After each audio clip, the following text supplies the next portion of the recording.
Bonjour à tous, je suis Émilie du blog Parents Voyageurs. Chaque semaine, on va parler voyage en famille, mais aussi nous allons partir à la rencontre de certaines familles inspirantes. Alors installez-vous confortablement et bienvenue dans ce nouvel épisode.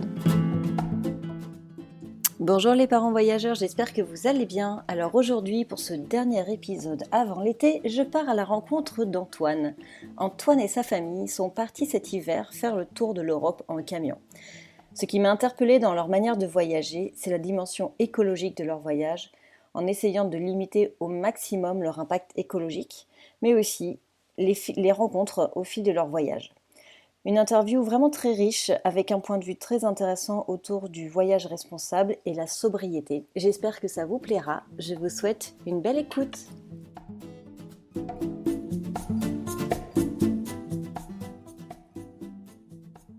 Bonjour Antoine, merci d'avoir accepté mon invitation pour participer au podcast. Je suis heureuse de t'accueillir aujourd'hui. Merci à vous, enchanté. Est-ce que déjà pour commencer, est-ce que tu pourrais commencer par te présenter déjà, présenter ta famille?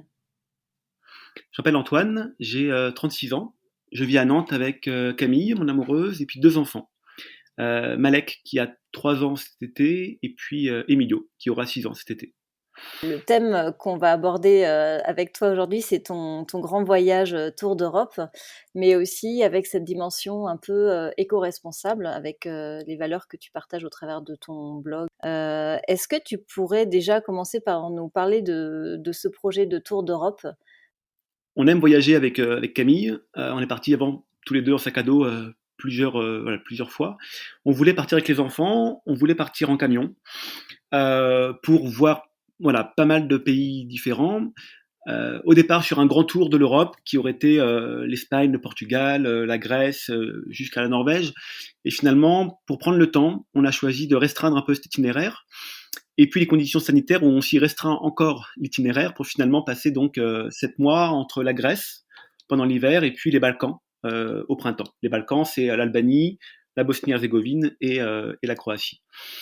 L'idée, c'était de prendre du temps tous les quatre, en famille, sans travailler, et d'aller à la rencontre de paysages qu'on connaissait pas, alors que l'Europe paraît un territoire bien connu, il ne l'est pas du tout. Enfin, on a découvert la Grèce et les Balkans notamment. Donc prendre du temps, voilà, en famille, tous les quatre, dans ces grands espaces, avec aussi ces personnes qu'on a rencontrées sur le voyage. D'accord, et en fait, c'était votre premier grand voyage? On est parti avant 1 mois et demi au Québec, quelques mois ici, mais sur 7 mois, sur un voyage aussi long, non, on n'a pas eu l'occasion de le faire précédemment. Là, cette année, c'était avant l'entrée de Malek à l'école maternelle, avant l'entrée d'Emilio à l'école primaire, et puis avant l'entrée à l'école aussi pour Camille, qui se reforme. Donc il y avait un petit temps de transition qui était pour nous le bon moment pour partir. Moi, j'ai posé un congé parental. Voilà, donc on avait 7 mois là un peu de pause possible pour découvrir une autre façon de vivre au quotidien. D'accord, et donc au final, pourquoi vous êtes, partis sur l'Europe et non pas sur un tour? Alors, est-ce que tu peux me rappeler juste les dates de ton voyage? Que tu parlais de la crise, donc vous êtes partis vraiment, pendant la crise? On était à Versailles chez mon père le 28 octobre, à l'annonce du président pour le confinement, quelques jours plus tard. Donc on a vraiment commencé par une sorte de cavale sanitaire. On a quitté la France en quelques jours, traversé l'Italie, traversé la Grèce pour arriver au sud de la Grèce, où les conditions climatiques et sanitaires étaient les plus agréables à ce moment-là. Donc on a passé fin octobre, début novembre, jusqu'à début mars en Grèce.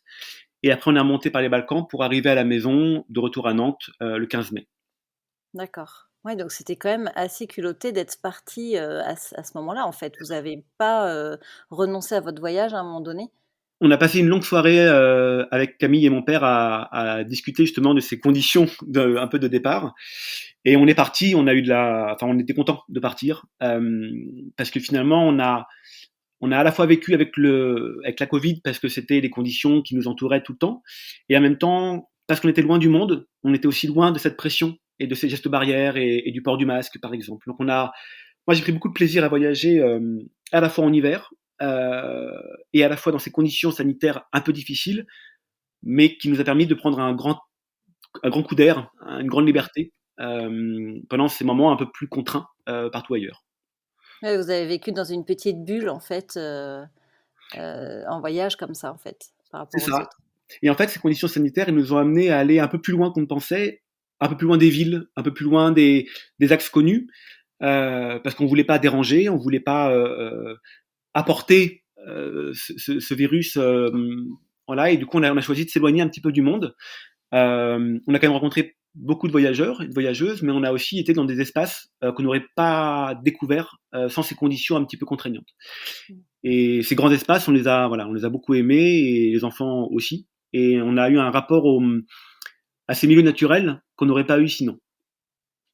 Ah, donc au final, c'était un mal pour un bien parce que vous avez, découvert autre chose pendant ce voyage qui était pas finalement prévu.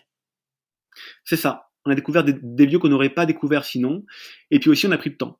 Dans l'itinéraire, quand on commence un voyage, on a envie de parcourir plein de pays, plein de villes. On a un peu cet itinéraire qui se met en place. Et finalement, on a restreint vraiment l'itinéraire. On s'est adapté au fur et à mesure du voyage pour prendre le temps finalement. Et on a fait des rencontres, je pense notamment grâce à ce temps qu'on avait, de passer parfois 5 jours, 10 jours, 15 jours dans un même lieu, avec les mêmes personnes, fait qu'on devient amis et qu'on n'est pas seulement en train de passer ou de zapper de lieu en lieu. En fait, cet itinéraire un peu géographique qu'on avait pensé au départ, on l'a finalement transformé pour prendre plus le temps. Et on a vécu des choses que le temps nous a permis de vivre pendant ce voyage, notamment sur les rencontres. Par exemple, on est arrivé à Djalova sur une petite plage dans le sud de la Grèce, et il y avait plusieurs vannes qui étaient autour de nous, une plage qui fait quelques kilomètres de long. Donc on était très peu nombreux, mais quand même d'autres voyageurs et voyageuses. Notamment, près des falaises, il y avait une famille allemande, Yann, Jessie et leurs 3 enfants, Bousté, Rodi et Maïla, qui étaient en voyage. Eux, ils sont en voyage itinérant toute leur vie. Ils n'ont pas de maison. Euh, donc une itinérance en famille, voilà, qui est leur mode de vie, qui est pas juste un mode de voyage, mais un mode de vie pour eux. Et cette amie allemande, on les a rencontrés, c'était une belle rencontre, et finalement on s'est retrouvés 2 mois après, on a participé, en tout cas on a accompagné l'accouchement de Jessie, qui a eu un 4e petit garçon donc sur la route, entre guillemets, en Grèce aussi. Et donc on a en fait passé 15 jours avec eux, auprès d'eux, notamment auprès des enfants, pour voilà, apporter un peu notre aide sur ce moment qui était un peu complexe pour eux d'accoucher à l'étranger. Voilà, entre eux, accoucher à la maison, accoucher à l'hôpital, accoucher à la clinique, toutes ces questions qui se posaient. On pensait passer quelques jours avant de repartir et de quitter la Grèce, et on est resté finalement 15 jours avec eux. Et on s'est découvert, voilà, différemment grâce à ce temps qu'on a pris, en se disant ce qui compte, c'est pas forcément la destination, c'est pas forcément là où on va, mais c'est plutôt là où on est aujourd'hui. Et on voulait passer ce temps-là avec eux. Et c'était un moment qui était très, très beau, qui n'était pas évident pour les enfants, qui découvraient un petit peu aussi l'absence de leurs parents, parce qu'ils voyagent effectivement tout le temps ensemble. Ils passent tout leur temps ensemble, mais c'était du coup une très belle rencontre. Et oui, je pense on est devenus amis grâce à ce temps qu'on a eu. C'est incroyable cette histoire, c'est fou et à la fois les parents, ils ont aussi eu beaucoup de confiance à vous confier, leurs enfants, leurs grands, on va dire? Mais en fait, quand on passe, on a rencontré par exemple une famille française, David et Pauline, et leur fille Salomé, qui avait 3 ans et qui a aussi beaucoup joué avec Emilio et Malek. Et David et Pauline, on a passé quelques jours ensemble, mais quelques jours ensemble, c'est du matin au soir, c'est avec rien à faire d'autre que se rencontrer, pas de travail, mais aussi pas d'autres activités en fait que juste être ensemble. Et en fait, quand on passe 4-5 jours avec quelqu'un et qu'on se revoit une autre fois sur une autre île et qu'on se recroise encore une autre fois un peu après, finalement, on a une intimité, effectivement, une intimité, puis un quotidien en fait qui se met en place. Malgré l'itinérance, malgré le fait qu'on change de lieu, qu'on se découvre sur une autre plage, et ben ces habitudes qu'on a prises ensemble, elles sont bien présentes. Et ces amitiés, elles sont différentes de celles qu'on peut vivre en France. Nos amis d'ici, on les croise sur une soirée, on dort chez eux, mais c'est peut-être une nuit ou deux. On passe pas autant de temps effectivement sans avoir que ça à faire que de se rencontrer. Mmh. Ouais, c'est vrai. C'est vrai que c'est très juste, hein, ce que tu dis. Mais, j'ai lu aussi, votre stop, dans une ferme, alors je sais plus où c'était exactement, où vous aviez rencontré, cet agriculteur qui a eu, cette vie, tragique. Tu peux nous en parler un petit peu de ce moment-là, en fait, et de ce que tu recherches, en fait? Pourquoi tu t'es retrouvé en fait, dans cette ferme à ce moment-là? Alors ça, c'était effectivement de retour en France. En fait, avant de rentrer à la maison, on a d'abord fait un petit tour de France pour rentrer tranquillement par les petites routes. On avait pris aussi cette habitude de voyager par les petites routes et pas par les grands axes, parce que finalement le territoire on le découvre à la vitesse aussi de ces petites routes. Et donc en arrivant en France, on a fait le choix de commencer par des fermes, des agriculteurs qui accueillent les camping-cars, les fourgons, les vannes gratuitement, avec en contrepartie des achats notamment de leurs produits, par exemple. Donc une forme qui nous plaisait bien. Et puis c'était aussi pour nous la façon de rencontrer quelqu'un chez lui qui lui n'avait pas forcément l'occasion de voyager beaucoup parce que des animaux en tant qu'éleveur ou parce que des cultures en tant que maraîcher, mais qui par contre accueille les gens chez lui pour rencontrer les gens. Voilà, une sorte de voyage dans le monde, mais en restant chez lui, finalement, qui est aussi assez intéressante. Et pour nous, même, on était en France, pourtant, on était en français, et pourtant, on était encore en voyage, parce qu'on a été dans des lieux qu'on connaissait pas, avec des gens qui nous ont accueillis, comme pendant le voyage en Grèce, par exemple, ou en Bosnie-Herzégovine, ce rapport aux voyageurs qui arrivent chez quelqu'un et qui découvrent un nouveau lieu, une nouvelle personne, une façon de travailler, une façon de vivre. Et donc effectivement, ça c'était le premier arrêt chez cet homme-là. Une situation qui était compliquée, avec aussi l'agriculture en France qui se dégrade. En tout cas, chez lui, c'était très net. Et on a passé une nuit et une matinée à discuter ensemble de choses très intimes. Je pense aussi que quand on est en van ou en fourgon aménagé et qu'on est beaucoup dehors, le dehors, c'est un espace qui est commun. On n'est pas chez quelqu'un, on n'est pas reçu dans sa maison, à sa table, on reste dehors en fait. Et ces moments qui sont partagés dans cet espace commun, ils sont peut-être un peu différents, et peut-être que finalement ils sont à personne, donc ils sont un peu à tout le monde. Et moi j'ai le sentiment, en étant dehors, beaucoup dehors, que on croisait des gens de façon très différente, un rapport à l'autre qui était très différent parce qu'il n'y avait pas cette question de la maison, de la propriété, de chez soi qu'on pouvait un peu déranger. Et cet homme-là s'est effectivement livré de façon très intime et très belle, triste aussi, mais belle quand même. Oui, ça devait être un moment incroyable. Ce système, en fait, d'aller de ferme en ferme, tu l'as trouvé comment? Alors, il y a une application un peu phare qui est utilisée par beaucoup de voyageurs qui s'appelle Park Fortnite, qui est une application un peu collaborative où chacun renseigne des lieux avec un système de notation, de type de lieu, de conditions d'accès qui est assez bien fait, qui référence beaucoup de lieux et qui donne un petit peu une sorte d'approche préliminaire lorsqu'on va quelque part. Ce qui est assez pratique avec des enfants, notamment quand la recherche de lieux peut être un peu des fois longue. Nous, on voulait avoir des temps de route qui soient assez courts et on voulait savoir un petit peu où est-ce qu'on allait. Quitte, une fois sur place, à changer les plans, à aller voir plus loin ou à revenir un petit peu avant. Mais en tout cas, on avait un peu envie d'avoir une sorte de connaître un petit peu là où on voulait aller, même si le biais de ça, c'est que ça réduit un petit peu l'aventure. C'est que du coup, on sait un petit peu où on va. Donc il y a cette ouverture à garder, parce que c'est des fois un peu le piège des applications qui te disent comment ça va être, alors qu'en voyage, ce qu'on recherche, c'est aussi l'inconnu. Et donc, on a utilisé cette application majoritairement, mais pas tout le temps. On a aussi des fois, seulement par image satellite, on s'est repéré sur des lieux qui nous paraissaient intéressants, qui nous paraissaient accessibles, proches de l'eau. Donc voilà. Et puis il y a aussi par exemple, des mini-camps, qui sont des mini-campings, qui sont justement des campings qui choisissent de limiter le nombre de places pour favoriser l'accueil, le partage, les conditions de vie au camping. On a vu ça notamment en Croatie, par exemple. Entre les gros campings, il y a aussi des petits campings qui ont vraiment de l'intérêt et des personnes qui sont belles et qui gèrent ces campings-là. Et puis l'accueil paysan en France, l'accueil paysan qui va aussi favoriser la rencontre entre l'agriculture, mais réelle, voilà, l'agriculture chez quelqu'un qui est agriculteur, qui est éleveur, et puis ces voyageurs, ces camping-cars ou ces tentes qui vont effectivement voyager au sein de la France. Voilà. Oui, il existe aussi également une plateforme qui s'appelle Va au Vert qui met en relation en fait des hébergements éco-responsables et des voyageurs qui sont à la recherche justement d'expériences uniques et qui cherchent à voyager un peu plus responsable et de limiter un peu leur empreinte. Je ne sais pas si tu connais, c'est une plateforme d'hébergement. En tout cas, l'idée, je trouve, de voyager en France, déjà, est bonne. On peut aller loin. On peut aussi rester proche de chez nous et c'est déjà très riche, Oui. très intéressant. Et effectivement, ce côté éco-responsable, je trouve qu'il compte. Et aujourd'hui, ça compte d'autant plus. Et cette rencontre avec la personne chez qui on est hébergé nous paraissait extrêmement intéressante. Nous, on a finalement, dans notre voyage, fait assez peu de camping. Je dirais peut-être une vingtaine de jours en camping.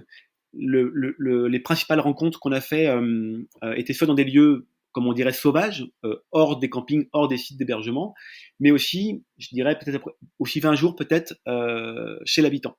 Alors chez l'habitant, ça peut être soit quelqu'un qui est référencé effectivement et qui fait partie d'un réseau pour l'accueil ensuite de camping-cars, soit des gens qu'on rencontre sur le chemin et qui nous hébergent. Mais c'est vrai que moi j'ai trouvé qu'être hébergé chez quelqu'un apportait à la fois une sorte de confort quand même de savoir où est-ce qu'on va, est-ce qu'il y a accès à de l'eau, à des toilettes, pourquoi pas. Donc d'avoir une sorte de conditions d'accueil qui sont aussi un peu reposantes lorsqu'on voyage sur la route tout le temps. Et puis aussi une rencontre avec la personne chez qui on est. Et ces rencontres-là, elles font souvent la différence. On se rappelle, nous, de lieux aussi par les personnes qu'on a rencontrées. Et que quelqu'un prenne le temps pour nous accueillir, nous raconter qui il est, pourquoi est-ce qu'il vit ici, pourquoi est-ce qu'il vit si loin, pourquoi est-ce qu'il vit si proche, des fois, des villes, comment vivre près de la ville en étant quand même à la campagne. Ces questions-là, elles sont hyper intéressantes et elles sont comprises si elles sont racontées. Et ces rencontres-là avec ces hébergeurs ou personnes qu'on a rencontrées sur la route, elles ont vraiment donné une facette différente au voyage, une couleur différente au voyage, d'ailleurs qu'on ne pensait pas. Quand on fait un itinéraire, on pense à des lieux qu'on veut visiter, on pense pas tellement à ces rencontres qu'on va faire et qui finalement nous ont en tout cas nous dirigés le plus souvent. Oui, justement, c'est ce que j'allais te dire finalement, c'était pas prévu tout ça et c'est des choses qui viennent, en plus et là si tu avais, des souvenirs à partager, des temps forts, qui t'ont vraiment marqué durant ce voyage, ce serait Moi, quoi? il y a un lieu que j'ai beaucoup aimé, il y en a bien sûr plusieurs, mais notamment un qui m'a beaucoup touché, beaucoup ému, qui était un lac gelé en Bosnie-Herzégovine, dans le parc naturel de Blidigne. En fait, on monte sur un col pendant 1h30. C'est Camille qui nous propose de faire un détour, de prendre une route qui mène nulle part, mais qui nous mène vers un lieu qu'elle pensait magnifique. Elle avait vu sur des images aériennes avant que ça paraissait être un lieu magnifique. On prend un col qui est assez long avec une route qui est pas bien, voilà, pas bien faite, et du coup, on arrive sur un plateau avec des sommets autour de nous qui sont enneigés, et au cœur de ce plateau, il y a un lac gelé. Et en fait, on s'est installé ici, on était seuls, on n'avait pas devant nous d'habitation. On a passé 3 jours sur ce site-là qui était assez magnifique parce qu'on a vraiment eu un rapport à ces grands espaces, à cette nature immense autour de nous. Le lac était gelé et pendant ces quelques jours, il a dégelé. Donc les enfants ont à la fois joué avec la glace et joué avec cette glace qui disparaissait devant nos yeux, comme si le printemps, voilà, faisait passer l'hiver, mais pas d'un point de vue symbolique, d'un point de vue très concret, qui est qu'en en fait, la glace disparaît et la neige aussi. Donc c'était pour nous très palpable, très visible de sentir ces éléments qui sont présents et qui évoluent devant nous. Et puis il y avait ce rapport à l'impact qu'on avait sur ce territoire. Moi, je me suis beaucoup demandé, lorsqu'on voyageait, si là, être arrêté pendant 5 jours ou 7 jours, est-ce qu'on avait un impact qui était nul? La réponse était non, qui était négligeable. C'était un peu notre recherche avec Camille, d'avoir cet impact négligeable, au sens où le milieu qui était autour de nous pouvait absorber notre passage. En gros, est-ce que la nature pouvait oublier notre passage quelques jours plus tard? Et on a vraiment senti ça près de ce lac gelé, au sens où la nature était tellement immense, tellement sauvage, qu'on a vraiment eu la certitude que là, aujourd'hui, euh, l'usage de nos produits, l'usage de l'eau qu'on avait, les toilettes qu'on faisait dehors, tout ce quotidien qu'on avait mis en place pendant ce voyage, on a vraiment senti que là, il était absorbé par la nature et qu'on ne perturbait pas trop la nature. Comme si on avait été un peu accueillis pendant quelques jours, il y avait des traces de loups autour de nous, il y avait cette nature qui était foisonnante et on avait le sentiment d'avoir été accueillis pendant quelques jours dans cet espace-là. Et puis un matin s'est levé, au bout de 3 jours, il y a un vent froid qui s'est levé. On a dit ok, là on décolle. On a passé 3 jours magnifiques. Voilà, on reprend la route et ce rapport au grand air, comme on a appelé ça avec Camille, on a vraiment ressenti. On passait notre temps dehors, on était tout le temps dehors. Les enfants aussi. Les enfants ont découvert une énergie qu'ils n'avaient pas avant, en tout cas qui était en eux mais qui n'était pas révélée en ville. Et cette découverte du milieu, des grands espaces, il y a vraiment eu un rapport qui était très intime avec cette nature autour de nous. Et quand on repasse après dans une ville comme à Mostar quelques jours avant ou à Sarajevo quelques jours après, on se rend compte à quel point la ville, elle devient rude, à quel point le manque de dehors, le manque de grand air en fait nous manquait et à quel point prendre une douche ou aller aux toilettes devient compliqué en ville, alors qu'effectivement on faisait notre lessive au bord du lac et qu'on prenait les douches dans cette eau de quelques degrés, mais il y avait ce rapport en fait très simple aux éléments et en fait une sorte de confort, un peu étonnamment, un confort qui se met en place alors qu'on est au bord d'un lac gelé dans les montagnes, mais une sorte d'inconfort lié à la ville qui nous restreint un petit peu et qui nous limite. Et cette sensation-là, elle était très, très sensible, très sensorielle. Et c'était intéressant même pour les enfants d'appréhender ces éléments-là. Mmh, mmh. C'est hyper intéressant ce que tu dis, où du coup, on a l'impression que justement, quand on est en campagne, on a moins l'accès au confort. Et en fait, ce que tu dis, c'est que à ce moment-là, quand vous étiez en pleine nature, tout ce minimalisme de vie, finalement, vous apportait du confort et de la facilité par rapport à la ville. Tu vois, c'est un contraste très étrange finalement. On a fait le choix de partir avec un camion qui était un peu sobre. Par exemple, pas de frigo, pas de glacière. On partait en hiver.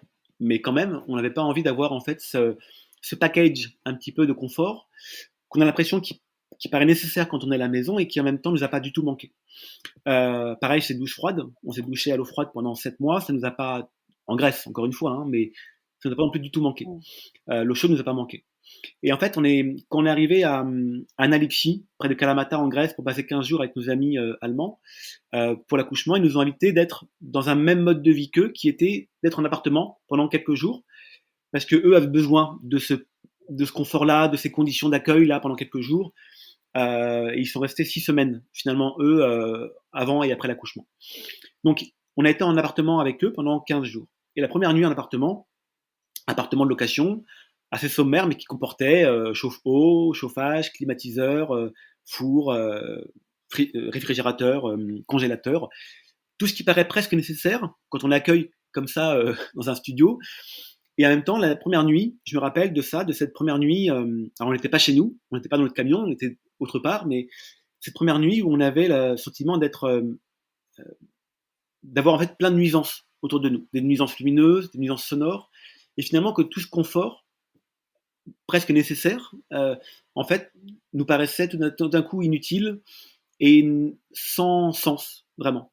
Nous, on s'est rendu compte notamment de la sobriété, ce qu'elle apportait en voyage, notamment par rapport à notre liberté, de se dire que la ressource principale qui pour nous était l'eau, selon notre utilisation de l'eau, on avait une autonomie sur place qui était plus ou moins grande. Et avec Camille, on a senti que tout était possible, à tout moment, de pouvoir rester, de pouvoir partir, selon le lieu, les rencontres, dans cette liberté qui était notamment liée à la consommation d'eau qu'on avait.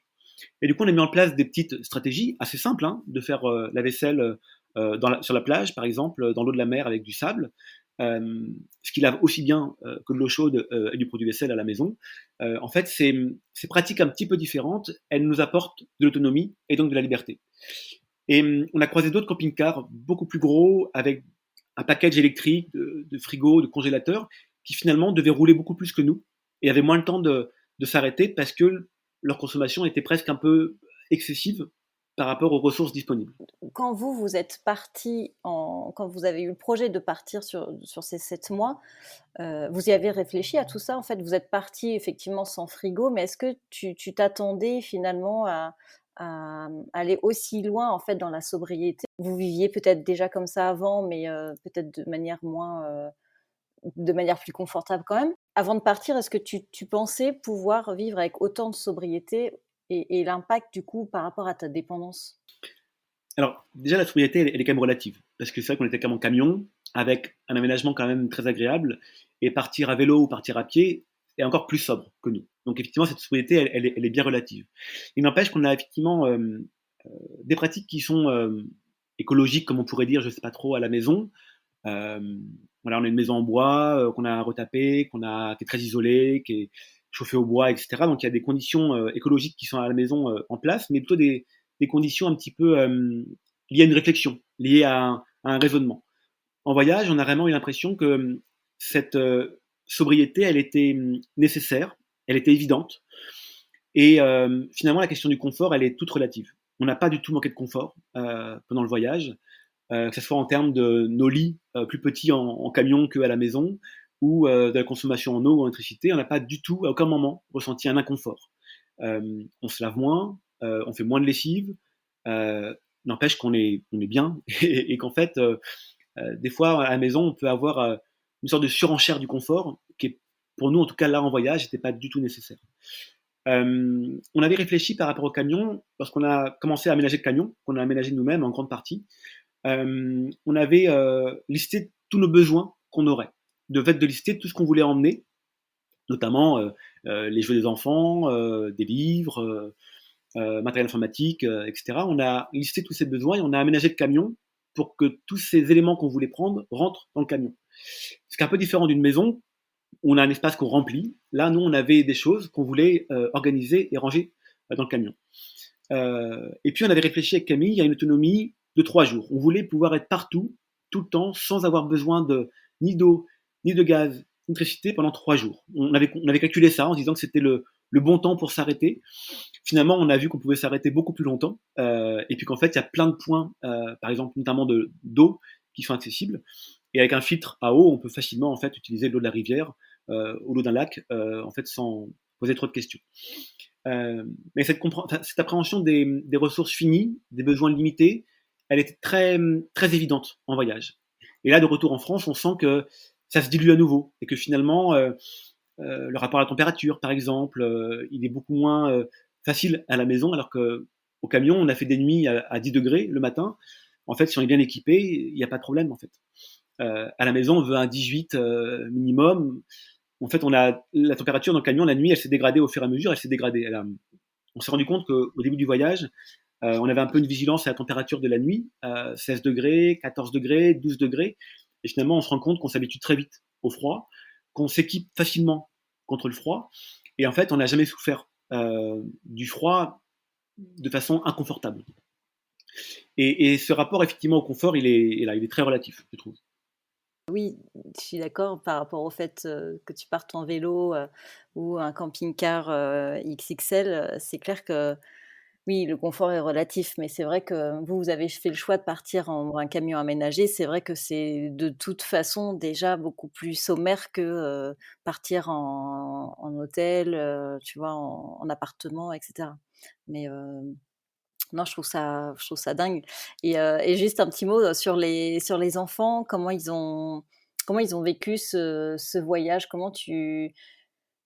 Est-ce que tu as vu des changements en eux? Est-ce que tu as vu des révélations, des changements de comportement, entre le avant et le après? Nos enfants, donc Malek et Emilio, ils avaient 2 ans et 5 ans quand on est parti. Euh, Ils n'ont pas été malades du voyage, pas un rhume, pas une toux. Euh, Ils ont été dehors tout le temps. Malek, il se baigne, quelle que soit la température de l'eau et de l'air. Et en fait, c'était pour nous assez formidable de voir à quel point est-ce que leur curiosité était révélée pendant ce voyage. Les enfants qui sont déjà curieux à la maison, qu'ils étaient avant, mais là, en voyage, ça s'est révélé. Il y a eu une envie de découvrir, de faire des grandes balades, d'aller un peu plus loin encore, de faire du vélo. Emilio a découvert le vélo vraiment en voyage, voilà, à fond. Vraiment une énergie qui était avant pas si présente, ou en tout cas pas si euh, évidente. Et c'est vrai que on était très contents de passer ce moment-là ensemble, d'apprendre aussi l'école, voilà, avec Emilio. On a commencé par l'école en faisant 1 heure par jour. Voilà, c'était incroyable parce que en 1 heure par jour, ce que tu vois avec ton enfant, lorsque tu as un adulte et un enfant seulement, je trouvais ça incroyable de partager ça aussi avec lui, Camille et moi qui faisions l'école pendant 4 mois. Après, ça s'est arrêté, on a plus roulé, on a été plus itinérant, on a pris moins de temps pour l'école et puis il y avait aussi moins envie, comme quoi tout s'atténue des fois aussi, mais en tout cas, il y avait aussi ce rapport à l'école qui était extrêmement intéressant pour nous, euh, d'avoir une approche voilà, très simple des choses, par exemple de mesurer sur une plage combien mesure un cachalot, par exemple 20 mètres sur une plage, ça fait quoi concrètement? Ces questions en fait très simples que lui nous posait la veille et que nous on tentait de mettre en école entre guillemets le lendemain. Et puis il y a aussi un rapport à l'autre qu'ils ont découvert. Emilio et Malek avaient appris des mots dans chacune des langues, quelques mots simples, hein, bonjour, au revoir, merci, parlez-vous anglais, comment je m'appelle. Et en fait, c'était une entrée pour eux aussi en relation avec l'autre. Et moi, j'ai trouvé qu'ils ont pris du plaisir à aller à la rencontre de l'autre. Ils nous ont aussi porté à ça. Des fois, la langue pour eux est moins compliquée que pour nous. Et j'ai trouvé que ce rapport à l'autre était assez magique, de les voir comme ça, avec autant d'envie d'aller jouer, d'aller découvrir. Et j'ai l'impression que c'est ce qui reste aujourd'hui le plus, là, en rentrant à la maison, que autant l'énergie peut rediminuer un petit peu face à ces murs qui nous entourent, autant la envie d'être dehors aussi diminue un petit peu. Par contre, c'est vrai que l'attention à l'autre, elle se retrouve assez vite, je trouve. On est parti sur un week-end, là, en bord de mer, passer 2 jours en camion, et tout d'un coup, les habitudes du camion se retrouvent. Et voilà, il y a une réouverture à l'autre, une réouverture aux espaces, et des envies qui renaissent assez vite. Moi, en voyage, j'avais donc ces deux questions. Il y avait la trace que nous on laissait sur notre passage, que je voulais être négligeable, et puis il y avait aussi cette trace qui restait en nous de ce voyage. Qu'est-ce qu'on allait retirer de tout ça, et à quel point on allait être à nouveau absorbé par ce quotidien citadin, lié au travail, lié à ces contraintes qu'on s'impose plus ou moins, à ces habitudes. Et c'est vrai que là, en rentrant, je trouve qu'on a gardé ça en nous, et notamment les enfants. On voit que dès qu'on reprend le camion, même pour 2 jours, même à 1 heure de chez nous, ça se réouvre. Et pour ça qu'on partira voyager en France tous les trois, tous les quatre cet été un petit peu, et puis qu'on repartira, je pense, voilà, plus tard pour un mois au Portugal, pour un mois en Écosse.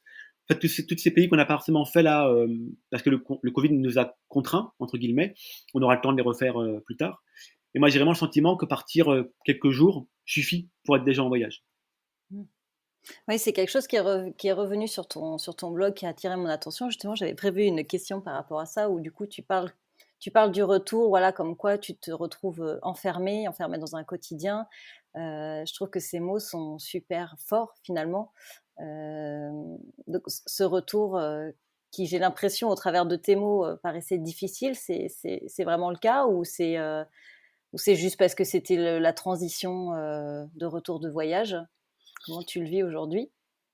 Donc on est rentré il y a à peu près un mois. Non, c'est difficile, au sens où on a vécu un peu l'extraordinaire, et que là on retrouve l'ordinaire, qui est aussi très agréable. On se rend compte que la vie qu'on a ici, là, dans notre maison, notre quartier, avec nos amis, notre famille, elle est confortable, elle est douce, elle est très agréable. Après, l'aventure, elle est loin. Et pour trouver un milieu un petit peu naturel, même si naturel aujourd'hui a pas forcément beaucoup de sens, mais un milieu un peu sauvage, il faut prendre le vélo déjà, ou prendre la voiture pour retrouver un espace à nouveau ouvert. Camille, elle a eu le sentiment, en rentrant à la maison, on a 10 mètres de baie vitrée dans notre maison. Et pour elle, d'être dans la maison et de voir ces baies vitrées, ça la rendait triste, au sens où elle n'était pas dehors. De se rendre compte que finalement, ces grandes baies vitrées qui nous paraissent être des sources de lumière et d'extérieur, en fait, elles sont juste un marqueur du fait qu'on est à l'intérieur et qu'on n'est pas encore dehors.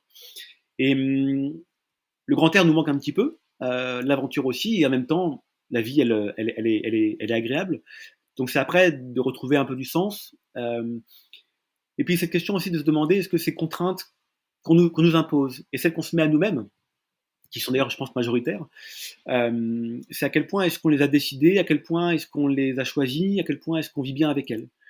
Et par exemple, aller à l'école, qui nous paraît être la solution par défaut, normale, d'aller à l'école, bah, c'est une question qu'on peut se poser. Et on peut aller à l'école, ou on peut ne pas y aller. On peut faire aussi différemment. Par rapport à ce qu'on consomme, par rapport euh, aux voisins qu'on connaît ou qu'on ne connaît pas. Tout, cette, tout ce quotidien, en fait, qui nous paraît très bien connu, finalement, il ne l'est pas complètement. Et je pense que c'est, en tout cas là, on prend le temps avec Camille, sans forcément chercher des réponses, mais en tout cas, on prend le temps de poser les bonnes questions, de se dire, voilà, est-ce qu'on est bien ici? Est-ce que notre rythme nous plaît? Est-ce que nos envies, elles sont fictives, ou est-ce qu'elles sont bien réelles? Voilà. Donc là, il y a une fragilité du retour qui est intéressante à vivre, qui n'est pas forcément facile, mais qui est intéressante. Et la raison principale de notre retour, en tout cas nous en tant qu'adultes, elle est effectivement sur nos amis, nos familles, les gens qu'on aime qui sont là. Ce qui est bien, c'est que nos amis du voyage, qui sont là encore aussi, qui sont un peu plus loin, mais qui sont là encore aussi, seront des bonnes raisons pour repartir rapidement. Mais en fait, c'est tous ces choix qu'on fait pas d'ailleurs, et qu'on nous propose. Là, on prend le temps de reconvoquer un petit peu ces questions-là. C'est un temps qui est assez agréable, enfin c'est un temps qui est assez intéressant. Voilà. Ça doit être perturbant quand même, non? Parce qu'en fait, se poser toutes ces questions, ça remet en cause tellement de choses. Ça fait peur, non? Non, parce que nos choix d'aujourd'hui, ils sont pas forcément ceux de demain. Moi, j'ai le sentiment que la vie qu'on a aujourd'hui, elle nous plaît bien, et que dans 5 ans, on fera peut-être autre chose, en voyage, ou dans une autre maison, ou dans des grands espaces, ou dans un autre pays peut-être. Moi, j'ai le sentiment en tout cas, nous, on a la chance avec Camille d'avoir le choix de vivre un peu ce qu'on voulait. Là, en voyage, on avait ce choix-là qui était formidable de dire que tout était possible, qu'on pouvait rester, qu'on pouvait partir, qu'on pouvait aller à la rencontre, qu'on pouvait être tous les quatre. On avait à la fois ce confort, mais pas ce confort. On avait à la fois ce temps, je crois, de faire les choix qui nous plaisaient. Mmh. Là, le temps nous contraint de retour à la maison, à l'école, le travail notamment, mais aussi les rendez-vous avec les copains qui nous occupent bien, avec plaisir, hein, mais qui nous occupent bien. Et ce rapport au temps, il est vraiment intéressant. Finalement, ce voyage, pour nous, c'était un voyage itinérant, mais qui nous a vraiment confrontés à ce rapport au temps. Euh, voilà, on est sûr d'être bien à quatre, d'être bien ensemble. C'est déjà intéressant d'éprouver ça. Ouais. Maintenant, qu'on soit ici ou qu'on soit ailleurs, on sait qu'on sera bien. D'accord. Ouais, c'est très beau, mais c'est vrai que j'imagine que ça devait être quand même une sacrée étape. Et là, alors les projets pour la suite, est-ce qu'il y a des choses qui se dessinent un petit peu, des projets court terme ou peut-être long terme? Est-ce que vous prévoyez de repartir sur une longue période ou est-ce qu'il y a des choses voilà, qui se dessinent pour la suite? Le camion, il est dans la rue, il est prêt à partir. On a fait le choix avec Camille d'avoir un camion toujours prêt à partir. Donc ça veut dire partir une nuit à la mer, ça veut dire partir quelques semaines en France en vacances, et puis on partira à l'étranger, parce que comme l'étranger a aussi ce goût de la découverte, de l'inconnu, des repères qu'on maîtrise pas bien, les changements de langue ou de monnaie par exemple, qui, je trouve, moi, éveille en nous une attention voilà, à ce qui nous entoure. L'attention au lieu, l'attention à l'autre, et ça, on aime beaucoup ça avec Camille, et les enfants aussi ont aimé ça. Donc on partira, je pense, sur quelques mois. Il y a plein de pays qui nous tentent. Voilà, il y a plein de pays à travers aussi qui on a rencontré, tous ces voyageurs qui ont parcouru la Norvège, qui ont parcouru le Portugal ou le Maroc. On a envie de découvrir nous aussi ces nouveaux paysages, ces nouvelles personnes, et pourquoi pas avec eux.